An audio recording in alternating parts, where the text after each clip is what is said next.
Le petit catéchisme, la Sainte Eucharistie.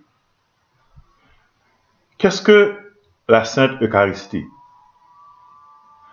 La Sainte Eucharistie est un sacrement qui contient réellement et en vérité le corps, le sang, l'âme et la divinité de notre Seigneur Jésus-Christ sous les apparences du pain et du vin.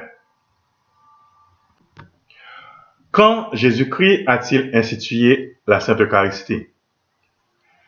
Jésus-Christ a institué la Sainte Eucharistie à la dernière scène, le jeudi saint, veille de sa mort. Quelles furent les personnes présentes lorsque Jésus institua la Sainte Eucharistie? Les personnes présentes lorsque Jésus institua la Sainte Eucharistie furent les 12 apôtres. Que fit notre Seigneur pour instituer la Sainte Eucharistie? Pour instituer la Sainte Eucharistie, notre Seigneur Jésus-Christ prit du pain, le bénit, le rompit et le donna à ses apôtres en disant « Prenez et mangez, ceci est mon corps ». Ensuite, il prit la coupe de vin, la bénit et la leur donna en disant « Buvez-en tous, ceci est mon sang qui sera répandu pour la rémission des péchés. Faites ceci en mémoire de moi. » Qu'arriva-t-il lorsque notre Seigneur Jésus-Christ eut dit « Ceci est mon corps, ceci est mon sang » ? Quand notre Seigneur eut dit « Ceci est mon corps », la substance du pain fut changée en la substance de son corps. Et quand il eut dit « Ceci est mon sang », la substance du vin fut changée en la substance de son sang. Jésus-Christ est-il tout entier sous l'espèce du pain et tout entier sous l'espèce du vin? Oui, Jésus-Christ est tout entier sous l'espèce du pain et tout entier sous l'espèce du vin.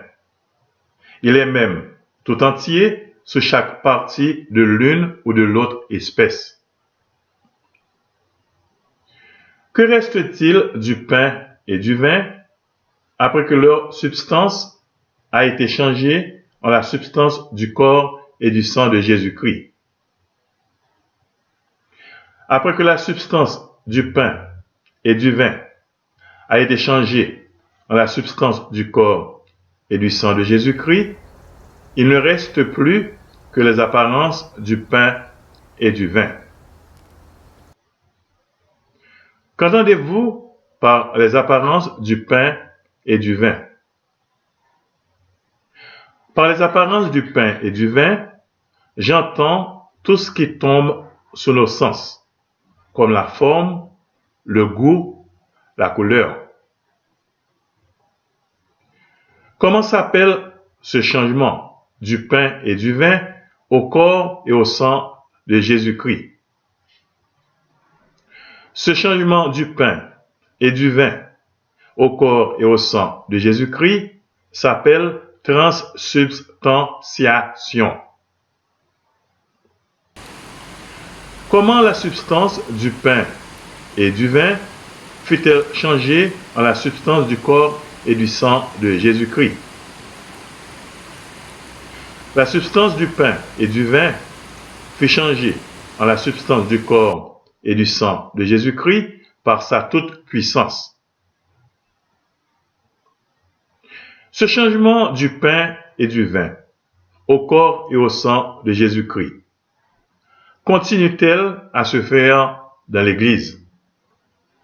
Oui, ce changement du pain et du vin au corps et au sang de Jésus-Christ continue de se faire dans l'Église, sur nos autels, par Jésus-Christ qui se sert du ministère de ses prêtres. Quand Jésus-Christ donna-t-il à ses prêtres le pouvoir de changer le pain et le vin en son corps et en son sang? Jésus-Christ donna à ses prêtres le pouvoir de changer le pain et le vin en son corps et en son sang quand il a dit à ses apôtres, « Faites ceci en mémoire de moi. » Quand les prêtres exercent-ils ce pouvoir de changer le pain et le vin au corps et au sang de Jésus-Christ? Les prêtres exercent ce pouvoir de changer le pain et le vin au corps et au sang de Jésus-Christ lorsque, durant la Sainte Messe, ils prononcent les paroles de la consécration qui sont les paroles mêmes de Jésus-Christ. Ceci est mon corps, ceci est mon sang. Faut-il adorer le corps et le sang de notre Seigneur Jésus-Christ dans l'Eucharistie?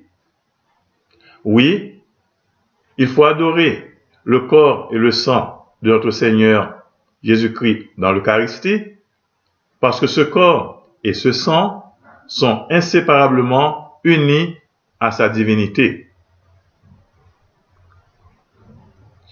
Jésus-Christ quitte-t-il le ciel pour venir dans l'Eucharistie? Non. Jésus-Christ ne quitte pas le ciel pour venir dans l'Eucharistie. Il est tout à la fois dans le ciel et dans l'Eucharistie.